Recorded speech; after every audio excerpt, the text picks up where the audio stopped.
Muling dinala ni Ming sina Liu Piao-Piao at Wu Chenying pabalik sa Spirit Medicine Great World at ang kanyang mga ipinadalang tao ay nakakuha na rin ng datos. Noong una ay inutusan niya silang mangalap ng impormasyon at alamin kung aling medicine pills ang may pinakamataas na benta, kaya mabilis na inilagay sa kanyang harapan ang tatlong listahan. Ang isang listahan ay naglalaman ng 300 medicine pills na may pinakamataas na bilang ng benta. Ang isa pang listahan ay naglalaman ng 300 medicine pills na may pinakamataas na halaga ng benta at ang ikatlong listahan ay naglalaman ng mga pangalan at tirahan ng mga pharmacist na may pinakamahusay na kasanayan sa paggawa ng medicine pills. Siyempre pa ay marami pang mas detalyadong datos ang patuloy pang sinisiyasat at sunod-sunod na darating sa kanyang mga kamay. Matapos niyang mabilis na masuri ang mga listahan ay pumili siya ng 10 pharmacist mula sa listahan ng mga pangalan at sinabing unahin munang tawagin ang 10 ito. May dahilan ang kanyang pagpili sa 10 pharmacist na ito, dahil sila ang mga pinakama-impluwensyang pharmacist at pawang mga master sa ika-9 na antas ng longevity realm at kung makikipagtulungan sila ay tiyak na magkakaroon nito ng gabay na epekto at ang posibilidad na tumanggi ang ibang pharmacist ay mababawasan ng malaki. Bilang Crown Prince ng Human Emperor na namamahala sa Spirit Medicine Great World ay wala pang isang oras ay lumitaw na ang 10 pharmacist sa palasyo ng Crown Prince. Ang mga tao na may kakayahan ay may kanya-kanyang ugali at may mataas na pagtingin sa sarili at ang ilan sa kanila ay nakatiklop ang mga kamay sa likod at nakatingala sa langit at ang iba naman ay nakapamulsa ang mga kamay at kalahating nakapikit at lahat sila ay tila walang pakialam. Kahit na nakita nila si Ming ay hindi sila yumuko at tinitigan lamang siya ng patagilid. Nagalit ang mga tagapagbantay sa paligid at ang pinuno ng mga tagapagbantay ay malakas na nagtanong kung bakit hindi sila lumuluhod sa harap ng Crown Prince ng Human Emperor. Isang pharmacist ang malakas na suminghal at sinabing kahit na ang Human Emperor mismo ay hindi nila luluhuran. Galit na sumigaw ang pinuno ng mga tagapagbantay at inutusan ng mga ito na bunutin ang kanilang mga espada at ito ay hindi biro dahil ang kawalang galang sa Human Emperor ay parurusahan ng kamatayan ayon sa batas at kahit na sila ay nasa ika-9 na antas ng longevity realm ay may sapat na kakayahan ang mga tagapagbantay ng Human Emperor na patayin sila sa loob ng isang paghinga. Ikinaway ni Ming ang kanyang kamay at pinatigil ang mga tagapagbantay at nakangiting sinabing hindi na mahalaga kung hindi sila yumuko at ang dahilan kung bakit niya sila ipinatawag ay upang pag-usapan ang tungkol sa pakikipagtulungan. Tumingin ang mga pharmacist kay Ming at ang naunang pharmacist ay nagtanong kung ano ang tinutukoy nitong pakikipagtulungan. Ipinaliwanag ni Ming na ang 10 pharmacist ay may kanya-kanyang medicine pills na pinakamahusay nilang ginagawa, kaya umaasa siyang ituturo nila ang kanilang kasanayan sa paggawa ng medicine pill sa kanya at syempre pa ay hindi ito libre at bibigyan niya sila ng sapat na kabayaran. Malamig na tumawa ang pharmacist at sinabing siya ay dalubhasa sa paggawa ng Small Heavens Well pill at walang makakapantay sa kanya sa buong mundo at dahil dito ay kumikita siya ng mahigit 100 bilyong longevity coins bawat taon at kung ituturo niya ang kanyang kasanayan ay hindi ba't pinuputol niya ang kanyang sariling kita. Sumang-ayon ng isa pang pharmacist at sinabing silang 10 ay may kanya-kanyang pinakamahusay na medicine pills at ang kanilang taunang kita ay hindi bababa sa 50 hanggang 60 bilyon at ang 100 bilyon ay hindi pa itinuturing na malaki at ang biglaang paghingi ng Crown Prince na ibahagi nila ang kanilang pinakamahalagang kasanayan ay tila labis na pagpapahirap sa kanila. Tumawa ng malakas si Ming at sinabing ang layunin ng lahat sa paggawa ng medicine pills ay ang kumita at hanggat tama ang presyo ay walang hindi mapag-uusapan at kung may sino man sa kanila na handang makipagtulungan ay maaari silang makatanggap ng 1,000 bilyong longevity coins ng isang beses at bukod pa rito ay makakatanggap sila ng 100 bilyong longevity coins bawat taon sa loob ng 100 taon. Namangha ang mga pharmacist, dahil ang totoo ay ang kanilang pinakamahusay na medicine pills ay maaari lamang nilang pagkakitaan sa loob ng 30 hanggang 50 taon at pagkalipas ng 30 hanggang 50 taon ay kadalasan ang nahihigitan sila ng ibang pharmacist at ang handog ni Ming na isang beses na halagang katumbas ng 10 taon nilang kita at ang patuloy na pagtanggap sa loob ng 100 taon ay mas mataas kaysa sa kanilang inaasahan. Gaya ng sinabi ni Ming ay ang kanilang layunin sa paggawa ng gamot ay ang maghanap ng kita at dahil mas malaki ang ibinibigay ni Ming ay bakit hindi sila makikipagtulungan at halos hindi na sila nag-isip at sunod-sunod na nagpahayag ng pagnanais na makipagtulungan. Tumango si Ming at sinabing dahil sila ay tuwiran ay huwag na nilang sayangin ang oras at simula na ang pagtatayo ng pill refining formation. Nagulat ang mga pharmacist at isa sa kanila ay nagtanong kung ang formation ay maaari bang gumawa ng medicine pills. Ang bawat isa ay may kanya-kanyang larangan at ang mga pharmacist na ito ay inialay ang kanilang buong buhay sa paggawa ng gamot at limitado ang kanilang kaalaman sa formation at hindi nila alam ang hiwaga nito at karamihan sa kanila ay naniniwalang ang paggawa ng gamot ay magagawa lamang ng tao at imposibleng gawin ito ng formation. Sumagot si Ming na ang formation ay siyempre kayang gumawa ng medicine pills at kaya nitong gayahin ang lahat ng proseso at ang dahilan kung bakit niya sila ipinatawag ay upang may adjust ang bawat detalye ng formation sa pinakamahusay na kalagayan upang makagawa ng pinakamahusay na gamot. May pag-aalinlangan ng mga pharmacist ngunit sa kabutihang palad ay hindi sila ang direktang apektado kung magtagumpay man ito o hindi at ang kailangan lamang nilang gawin ay ang magbigay ng gabay at ituro ang formula ng medicine pills.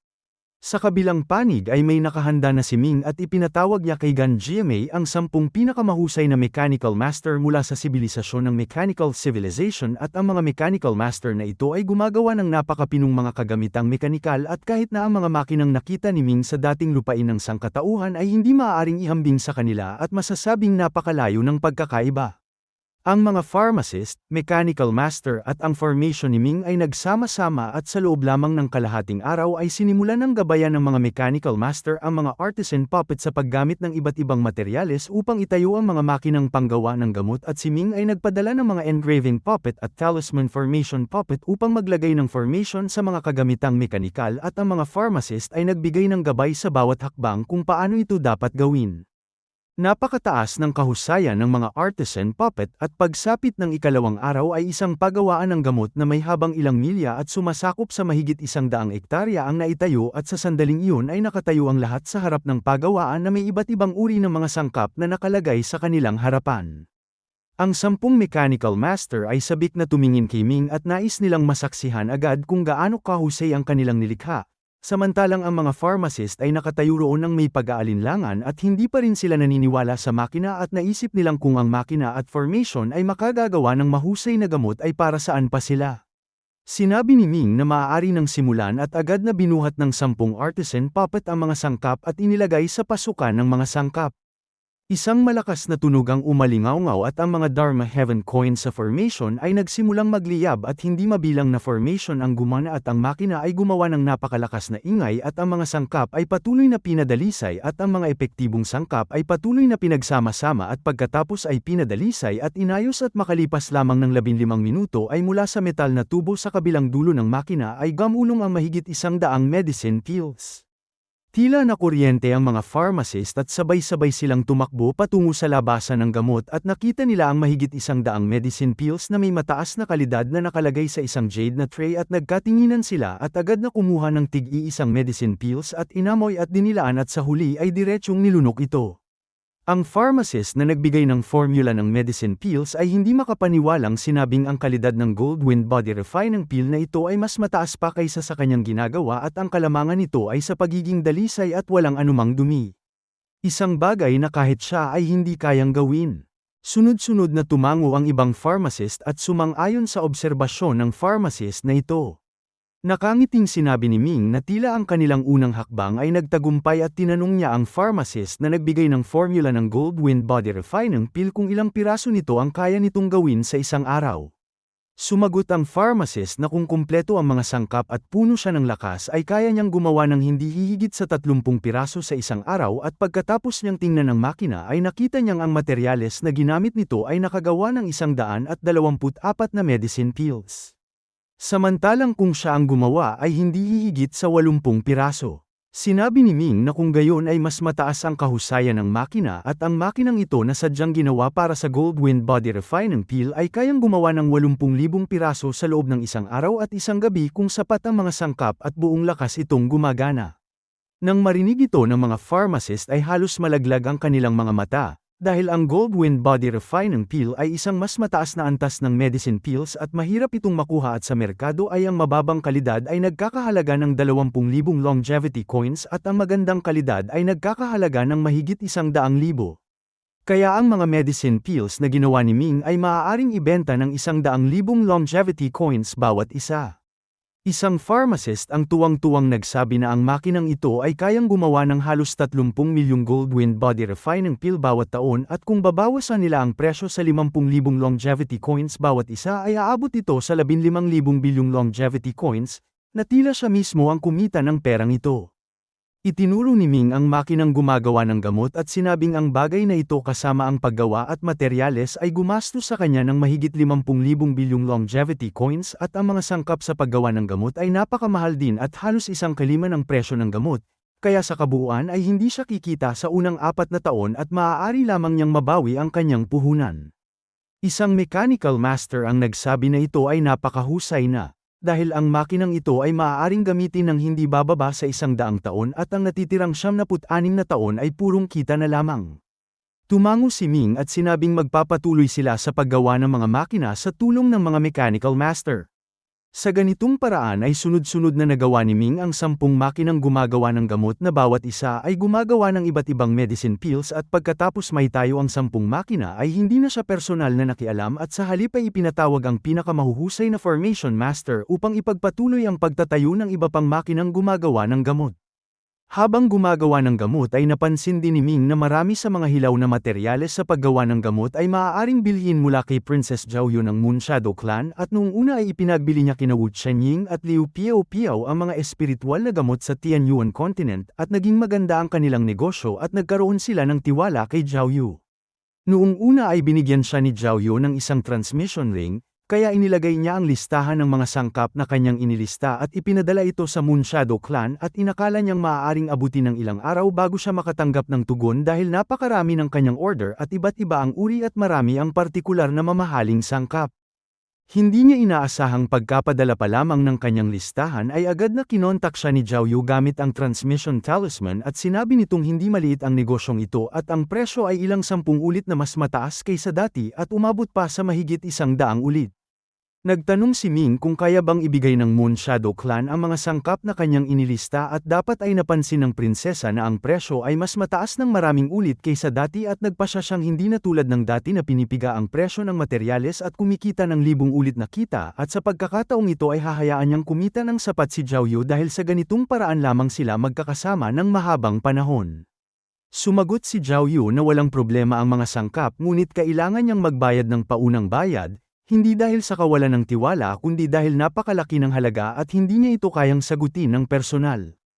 Ang in-order ni Ming na mga sangkap ay nagkakahalaga ng mahigit 100,000 bilyon at talagang napakalaki ng halaga. Kaya sumagot siya na syempre at direktang inilagay ang pera sa transmission ring. Makalipas ang ilang sandali ay sinabi ni Princess Zhao Yu na si Ming ay talagang tuwiran at sa loob ng 5 araw ay ilalagay niya ang mga sangkap sa transmission ring. Matapos mapagkasunduan ang transaksyong ito ay inayos ni Ming sina Wu Chenying at Liu Piao na pamahalaan ang kanyang itinayong paggawaan ng gamot at syempre pa ay dahil sa nangyaring pag-atake kay Shanglong doon ay simboliko lamang ang kanyang itinayong ilang makina sa Spirit Medicine Great World at ang mas maraming makina ay inilagay niya sa Sword Realm kung saan naroon ang War City at 7 Kills Sither at naniniwala siyang walang puwersa ang makakapasok dito maliban na lamang kung personal na kumilos ang isang main god. Sa pagdaan ng panahon at sa napakalaking pamumuhunan ay mabilis na natuklasan ni Ming na ang kanyang pera ay muling nauubos at wala siyang magawa kundi ang ipagbili kina Wu Chenying at Liu Piao ang kanyang mga medicine pill sa Medicine Civilization at ang dalawang babae ay may kanya-kanyang dalawang malalaking mundo na pinamamahalaan at sabay na sinimulan ang pagbebenta. Dahil ang 10 uri ng medicine pills na ibinebenta ni Ming ay may mataas na pangangailangan at ang kanyang ginagawang medicine pills ay may napakataas na antas na hindi kayang gawin ng ibang pharmacist at ang mas mahalaga pa ay ang presyo ng kanyang benta ay 30% mas mura kaysa sa normal na presyo sa merkado. Kaya pagbukas pa lamang ng benta ay nagdulot ito ng pag-aagawan at maraming tao ang magdamag na pumili sa labas ng pinto upang makakuha ng medicine pills. Sa kasalukuyan ay 10 uri pa lamang ng medicine pills ang ibinebenta ni Ming at halos 1,000,000 piraso lamang ang kanyang naibibigay bawat araw at ang 1,000,000 na ibinebenta sa 4 na malalaking mundo na may ilang 10,000 trilyong populasyon ay parang butil na inihagis sa karagatan at mabilis na nawawala. Alam ni Ming na kailangan niyang magpatuloy sa pamumuhunan at magtayo ng mas maraming pagawaan ng gamot upang makagawa ng mas maraming bilang at uri ng gamot. Ngunit ang lahat ng ito ay nangangailangan ng pera at sa kasalukuyan ay pera ang kanyang pinakakulang at ang pagkumpuni sa War City at world-destroying cannon ay agad na umubos ng kanyang kayamanan. Ngunit hindi ito naging hadlang para kay Ming at naalala niya ang kanyang dating karanasan sa pag-i-issue ng bonds, Kaya nagsimula siyang mag-issue ng bonds sa pangalan ng Human Emperor sa Medicine Civilization na may halagang 5 eternal coins bawat isa at ang bilang ng inisyu ay 50 bilyong piraso na may kabuuang 250 bilyong eternal coins na katumbas ng 200 bilyong longevity coins. Dahil sa kredibilidad ng Human Emperor bilang garantiya ay walang dahilan ang mga tao ng Spirit Medicine Great World upang hindi maniwala at ang ibinigay na interes ni Ming ay napakataas na umaabot sa 50% bawat taon. Kaya ang pagbili ng 2 piraso ng bonds ay magiging 3 piraso sa susunod na taon at dahil dito ay maraming physician at pharmacist ng Spirit Medicine Great World ang bumili ng bonds at ang iba ay nang utang pa sa kanilang mga kamag-anak at kaibigan upang makabili. Ang pagtaas ng 50% sa isang taon ay nangangahulugang double ito sa loob ng 2 taon at halos walang panganib. Kaya bakit hindi ito gawin at gaya ng inaasahan ay agad na naubos ang 250 bilyong eternal coins at may mga tao pang pumunta sa harap ng palasyo at mariing hiniling na mag-issue si Ming ng ikalawang batch ng bonds. Ngunit ang perang ito ay sapat na at nagpatuloy si Ming sa pag-order ng maraming sangkap mula sa Moon Shadow Clan at Spirit Medicine Great World at nag-imbita ng mas maraming Formation Master at Mechanical Master upang magtayo ng mas maraming pagawaan ng gamot. Sa loob lamang ng 3 buwan ay umabot na sa 30,000 ang mga pagawaan ng gamot ni Ming na kayang gumawa ng 200 bilyong medicine pills bawat araw na ibinibenta sa malalaking mundo ng medicine civilization at ang mga maliliit na negosyante ng medicine civilization ay nagbebenta naman ng mga medicine pills sa ibang malalaking mundo tulad ng Free Emperor's World at Confucian Great World. Kinakalkula ni Ming na ang kasalukuyang arawang benta ay halos 1,000 trilyon na katumbas ng 12 bilyong eternal coins at ang buwanang benta ay 350 bilyong eternal coins na mas mataas pa kaysa sa halaga ng inisyong bonds at ang taunang benta ay aabot sa 4,200 bilyong eternal coins. Sa 30,000 pagawaan ng gamot ay hindi na kailanman nagkulang ng medicine pills ang Tianyuan Continent at ang gamot na ibinigay ni Ming ay napakaangkop para sa mga mandirigma. Tulad ng sa yugto ng Martial Apprentice ay mayroong Foundation Strengthening Pill, Root Fortifying Pill, Essence Purifying Pill at Heart Calming Pill at sa yugto ng Martial Warrior ay mayroong Pure Essence Pill, Refined Force Pill, Aura Cloth Pill at Iron Bone Pill. Masasabing sa tulong ng mga medicine pills na ito ay maging ang mga hangal sa Tianyuan Continent ay kayang magsanay hanggang sa Martial Master at lalo na ang mga ordinaryong tao at ang mga may kaunting talento. Matapos maging matatag ang pagawaan ng gamot ay iniwan ni Ming sina Wu Chenying at Liu Piao upang pamahalaan ito at bumalik siya sa Tianyuan Continent. Ang kasalukuyang Tianyuan Continent ay wala ng Divine Dynasty at wala ng opisyal na pamahalaan at ang lahat ay pinamamahalaan ng Heavenly Dao Sect, kaya para sa ikadadali ng pamamahala ay inilabas ni Ming ang isang sistema na ilang buwan niyang pinag-isipan. Ang sistemang nilikha ni Ming ay nagsasaad na pagkatapos magsanay hanggang sa Martial Master ay kailangan ng magkaroon ng responsibilidad na ituro ang karanasan sa pagsasanay sa ibang tao at halimbawa ay kapag ang isang tao ay naging Martial Master ay kailangan muna niyang tapusin ang gawain ng pagtuturo sa tiyak na bilang ng alagad bago siya makakuha mula sa Heavenly Dao Sect ng mga medicine pills at sining na magpapahintulot sa kanya na magpatuloy sa pagsasanay. Gayun din naman ay mayroon ding gawain ng Grand Martial Master at sa yugto ng Martial Guru ay kailangan niyang hayagang ipahayag kung ano ang kanyang pananaw sa martial arts at kapag kinilala ito ng lahat na walang problema ay maaari na siyang lumahok sa martial examination na isinasagawa ng Heavenly Dao Sect at ang mga pumapasa sa martial examination ay maaaring maging tagapamahala ng ibang mandirigma at makakuha ng mas maraming resources at mas malaking kapangyarihan. Sa susunod ay ang Martial Dominator na kailangang sumali sa militar at kailangang magkaroon ng sapat na merit sa digmaan bago siya maaaring magretiro at kung hindi ay mananatili siya sa militar magpakailanman. Tungkol naman sa Martial Saint ay sila ang mga mas malalakas na nilalang at ang mga Martial Saint na lumalabas mula sa Tianyuan Continent ay karaniwang kayang patayin sa isang iglap ang mga nasa unang antas ng Dharma Heaven at dahil dito ay mayroon silang napakataas na posisyon at maaari ng pormal na pumasok sa Heavenly Dao Sect upang matuto ng mas malalim na martial arts. Ang sistemang ito na ginawa ni Ming ay sadyang dinisenyo upang pisilin ang potensyal ng bawat tao at patuloy silang itulak pasulong. Dahil sa pamamagitan lamang ng pag-abante ay makakakuha sila ng mas maraming resources at paggalang at magiging malakas.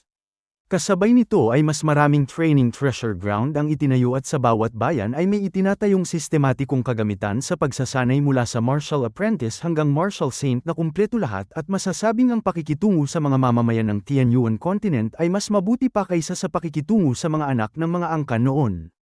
Siyempre pa ay bahagi lamang ito ng plano ni Ming sa pagsasanay ng mga mandirigma at ginamit din niya ang kanyang source blood upang gumawa ng isang batch ng medicine pills. Ang source blood ay kayang ipamana ang lahat ng bagay ng isang tao at kaya pa nitong buhayin muli ang isang tao mula sa isang patak ng dugo at gayon din naman ay napakahalaga nito. Kaya bawat 3 araw ay nagpapatak si Ming ng isang patak ng dugo at ginagawa itong source martial pill at kapag ininom ito ng sinumang may kakayahang martial saint pataas ay agad silang magkakaroon ng pambihirang talento at walang hanggang karanasan sa martial arts at magiging henyo sa mga henyo at syempre pa ay ang ganitong uri ng medicine pills ay napakahalaga at hindi ito basta-basta makukuha ng sinuman. Itinakda ng Heavenly Dao Sect na tanging ang 100 pinakamalakas na martial saint sa taunang kompetisyon ang may karapatang tumanggap ng source martial pill at sa tansya ni Ming ay kapag nasanay na ang mga taong ito ay hindi bababa sa medium Dao physique, ang kanilang mararating at ang superior Dao physique ay hindi rin mahirap abutin. Matapos ayusin ang lahat ng bagay sa Tianyuan continent ay lumipas ang 3 buwan at sa araw na iyon ay bumalik sina Pan Yuanlong at Wu Yuanji mula sa trial road. Ang dalawang personal na disciple ay may ganap ng naiibang tindig kaysa dati at pareho ng naging martial god. Ngunit ang kanilang kalooban ay tila hindi pa matatag na nagpapahiwatig na wala pa silang malinaw na landas sa martial arts. Nang makita nila si Ming ay para silang mga naliligaw na tupa at sunod-sunod na lumuhad at humiling sa kanilang master na turuan sila. Labis na nasiyahan si Ming at sinabing inakala niyang tatahakin nila ang divine path ngunit sa huli ay pinili pa rin nila ang landas ng martial arts. Bumuntong hininga si Pan Yuanlong at sinabing bagaman nakapasok na sila ay wala silang malinaw na direksyon sa hinaharap at labis silang nahihirapan at kung hindi ay hindi sila aalis ng maaga sa trial road. Sinabi ni Ming na nakita niyang marami silang nakuhang pakinabang at hindi nasayang ang kanilang paglalakbay at naisaayos na niya ang unang antas ng martial arts at maaari na nilang pag-aralan ito. Tuwang-tuwang nagpasalamat ang dalawang disciple at agad na itinuro ni Ming ang mga prinsipyo at ibinigay ang lahat ng kanyang kaalaman sa unang antas ng martial arts at nang makuha nila ang sining ay tuwang-tuwang sumayaw ang dalawa at hindi mapigilan ang kanilang sarili. Pinukpok ni Ming ang ulo ng bawat isa at sinabing huwag silang maging masyadong masaya at magmadali na silang pumasok sa pagsasanay. Masayang pumasok ang dalawa sa pagsasanay at naramdaman din ni Ming na kailangan na niyang umalis at bumalik sa Spirit Medicine Great World. Bago siya umalis ay pinuntahan niya si Xiao sina nakaupo pa rin sa Undying Tree at nang makita siya nito ay sinabing ang Undying Tree ay nangangailangan ng pataba at kung nais nitong lumaki ay kailangan nito ng mas maraming pananampalataya at mas maraming pataba. Sinabi ni Ming na ang usapin ng pananampalataya ay mahirap gawin dahil limitado lamang ang populasyon ng Tianyuan continent. Sumagot si Xiao sina ang Undying Tree ay kayang kumonekta sa ibang malalaking mundo at nagtanong kung hindi ba niya ito alam. Nagulat si Ming at nagtanong kung maaari ba itong kumonekta sa ibang malalaking mundo at sumagot si Xiao sina siyempre at ang Undying Tree mismo ay isang daanan at kapag nakakonekta ito sa mas maraming malalaking mundo ay magkakaroon siya ng mas maraming tagasunod. Ngunit ang pagkilala sa kanya bilang isang guardian deity ay mangangailangan ng mahabang panahon. Nakangiting sinabi ni Ming na huwag nang maghintay pa at isama na ang Sword Realm at Weapon Realm at siya ngayon ay may kontrol sa 5 malalaking mundo at ipakonekta na ang mga ito sa Undying Tree. Ngunit sinabi ni Xiao sinakulang pa rin ang pataba at ang Undying Tree ay nangangailangan ng mataas na antas ng enerhiya. Nagtanong si Ming kung anong uri ng pataba ang kailangan at kung tulad nung nilamon nito ang devouring parasite. Sumagot si Xiao sina ang devouring parasite ay tiyak na hindi sapat at ang pinakamainam ay ang bangkay ng sinaunang mabangis na hayop, bangkay ng True God, o bangkay ng Eternal Realm Master at syempre pa ay mas mabuti ang buhay. Hindi nakapagsalita si Ming at inirapan ito at sinabing mahirap nang humanap ng patay at paano pa ang buhay at iyon ay tiyak na paghahanap ng kamatayan. Sumagot si Xiao na mag-isip siya at tiyak na may paraan at kailangan niyang magmadali dahil kung hindi ay papasok sa hibernation ang Undying Tree. Nagulat si Ming dahil noong nakaraan ay pumasok na sa hibernation ang Undying Tree at kung mawala ito ay magkakaroon ng malaking problema at umaasa pa naman siyang magagamit ang punong ito upang pag-ugnayin ang 6 na malalaking mundo para sa ikadadali ng kanyang pamamahala. Sinabi ni Ming na hahanap siya ng paraan at humingi ng ilang araw at umalis siya agad at pumunta sa Spirit Medicine Great World kung saan sinuri niya ang mga financial records habang inuutusan ang kanyang mga tao na mag-imbestiga tungkol sa mga bangkay ng sinaunang mabangis na hayop at True God. Sa loob ng mahigit 3 buwan na wala siya ay ang kanyang talaan ay mayroon ng 1,200 milyong eternal coins at dapat tandaan na ang taunang kita ng pamilya Gan ay 120 bilyon lamang at iyon ay para sa isang taon. Samantalang siya ay nakamit ito sa loob lamang ng mahigit 3 buwan. Sa biglaang pagkakaroon ng ganito karaming pera ay naisip ni Ming na ang pagbili ng bangkay ng mabangis na hayop ay tila hindi na gaanong kahirap at sa kabutihang palad ay hindi nagtagal at ang kanyang mga tagapagbantay ay nakatuklas nga ng impormasyon. Sinabi ng tagapagbantay kay Ming na ang pinakamalaking auction house ng sibilisasyon ng immortality, ang Taiching Auction House, ay magsasagawa ng isang malaking auction at sa listahan ng auction ay mayroong mga bangkay ng mabangis na hayop at hindi lamang isa. Nang malaman ito ni Ming ay nagbigay lamang siya ng ilang tagubilin at agad na nagtungo sa sibilisasyon ng immortality.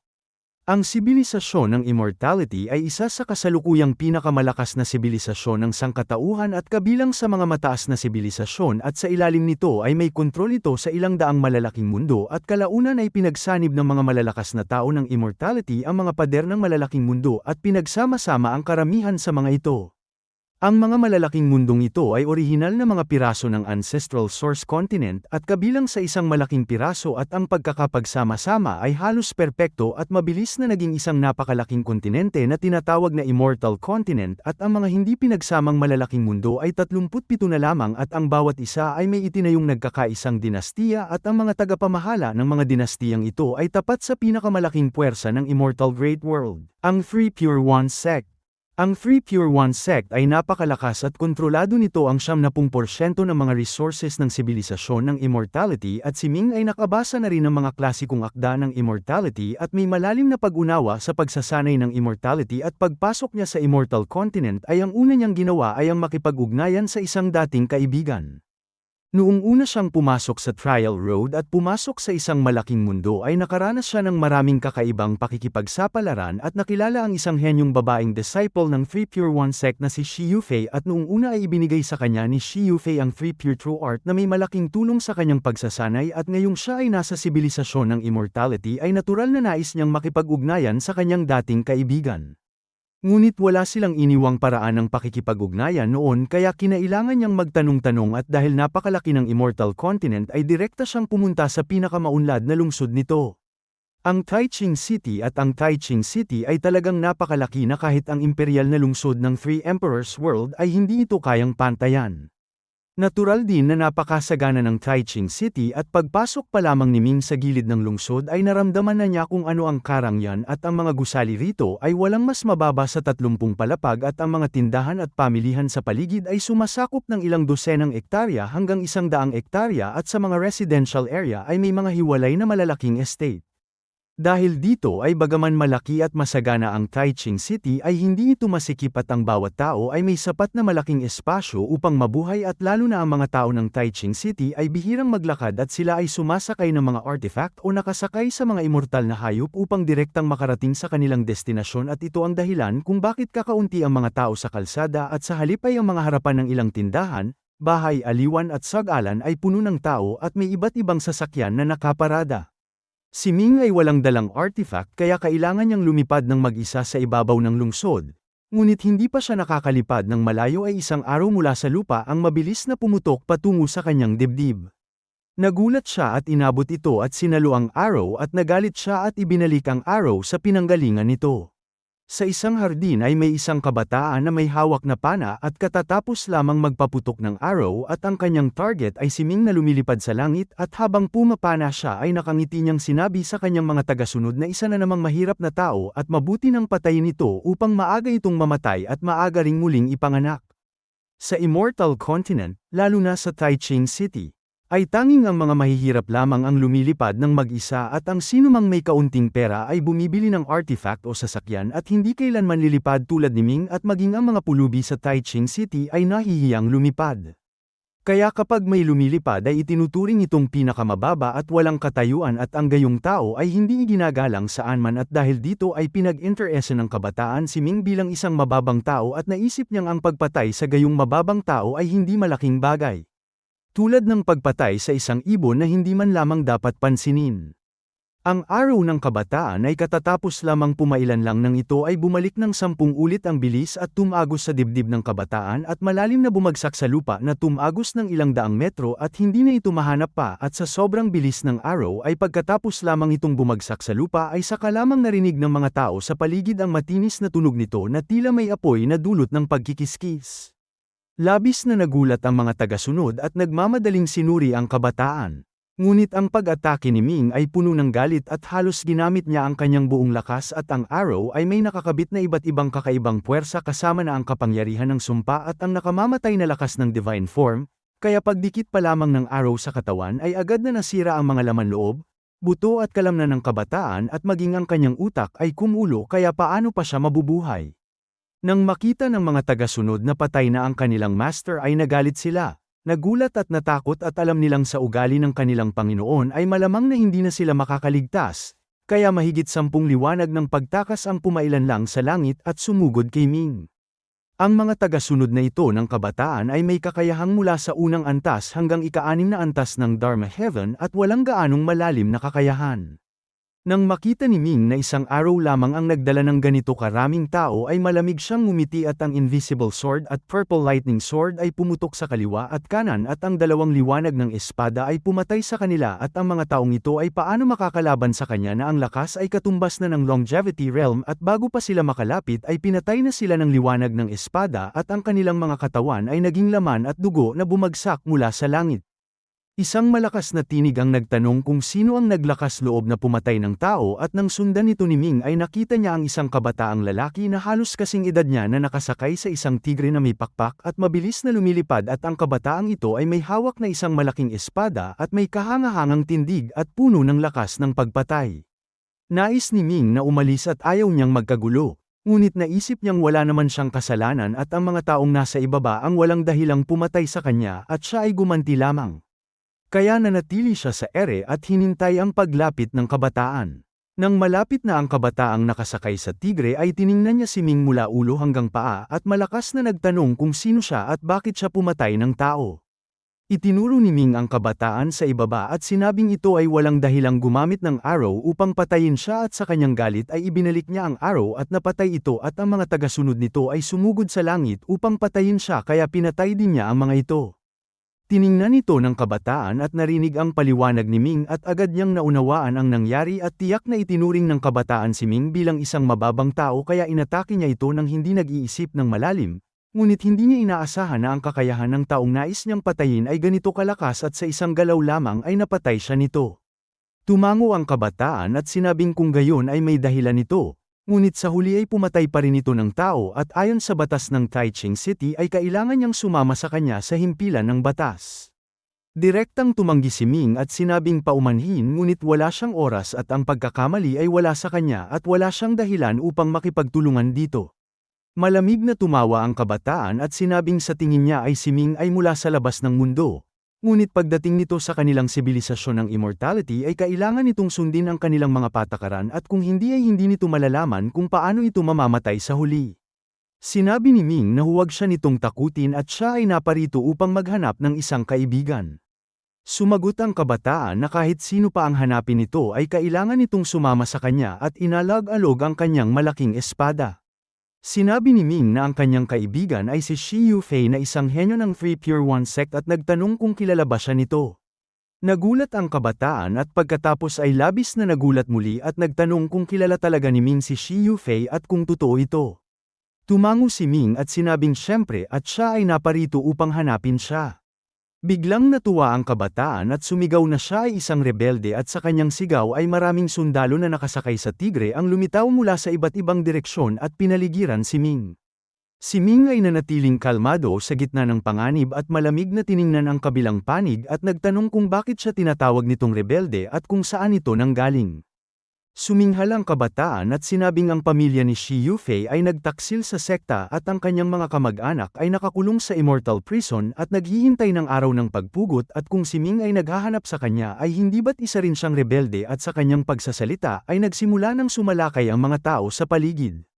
Bumuntong hininga si Ming at naisip na si Shi Yufei ay may problema. Ngunit paano ito naging taksil at wala siyang panahon upang makipaglaro sa mga taong ito kaya tinapakan niya ang kanyang paa at lumipad ng 1,000 milya palayo at paano siya mahahanap ng mga ito.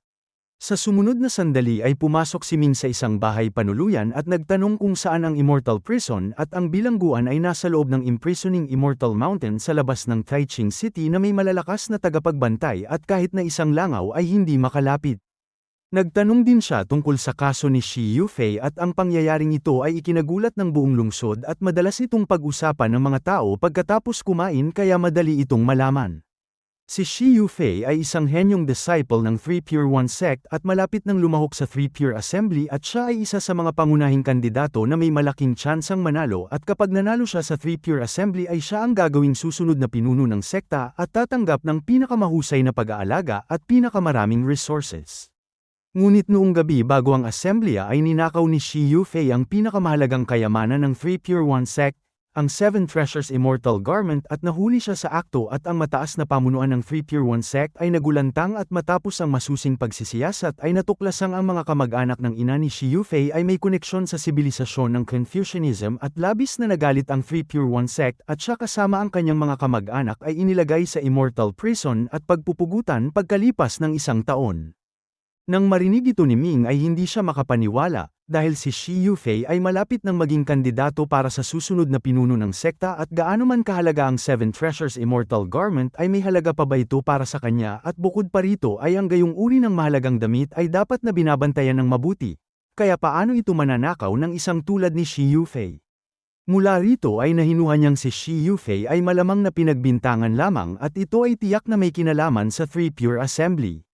Sinabi ni Ming sa kanyang sarili na kahit na si Shi Yufei ay pinagbintangan o hindi ay siya bilang isang tagalabas ay hindi siya makatutulong dito, ngunit hindi naman walang pagkakataon at nakasalalay lamang ito sa kung kikilalanin ng mga taong iyon ang pera. Tulad ng kasabihang may pera ay may paraan at saan mang lugar ay ito ang katotohanan at sa wakas ay nakatagpo si Ming ng isang lugar na tumatanggap ng pera upang gumawa ng mga bagay para sa iba, ang First Grade Tea House. Ang First Grade Tea House ay talagang isang bahay tsaa. Ngunit ang tagapamahala nito ay hindi lamang gumagawa ng negosyo ng tsaa kundi kaya rin itong lutasin ang mga problema ng mga tao. Gumugol si Ming ng 2 araw sa pagsisiyasat at nalaman niyang ang may-ari ng First Grade Tea House ay nagngangalang Hua Chi at si Hua Chi ay may napakagandang reputasyon at tiyak na tinutupad ang kanyang mga pangako at kung hindi niya magawa ay ibinabalik niya ang dobleng halaga ng pera. Si Hua Chi ay hindi tumatanggi sa mga estrangherong customer, lalo na sa mga mayayamang tulad ni Ming. Sa pinakamataas na palapag ng First Grade Tea House, sa isang maluwang na silid, ay inihanda ni Hua Chi ang pinakamahusay na tsaa ng bahay tsaa, ang First Grade Immortal Light Tea at nang ibuhos ang tsaa sa tasa ay isang patong ng immortal na liwanag ang umikot at isang banayad na eleganteng amoy ang pumasok sa ilong na labis na nakakaginhawa. Si Hua Chi ay may malaking balbas at bata pa ang mukha at hindi matukoy kung gaano siya katanda at siya ay nakasuot ng puting damit at mukhang tamad at nakangiting sinabi niya kay Ming na umupo ito. Si Ming ay dumaan sa hindi mabilang na middleman bago tuluyang nakaharap si Hua Chi at nagbigay galang siya at ipinakilala ang kanyang sarili bilang si Yeming. Nagtanong si Hua Chi kung siya ba ang Yeming na pumasok sa Creation Grounds at nakakuha ng Creation Artifact at tumawa siya at malinaw na kahit siya ay hindi naniniwalang ang Yeming na ito ay ang Yeming na yon. Tumawa rin si Ming at sinabing tila kailangan na niyang palitan ang kanyang pangalan dahil sa tuwing may nakakarinig nito ay palagi siyang pinagtatawanan.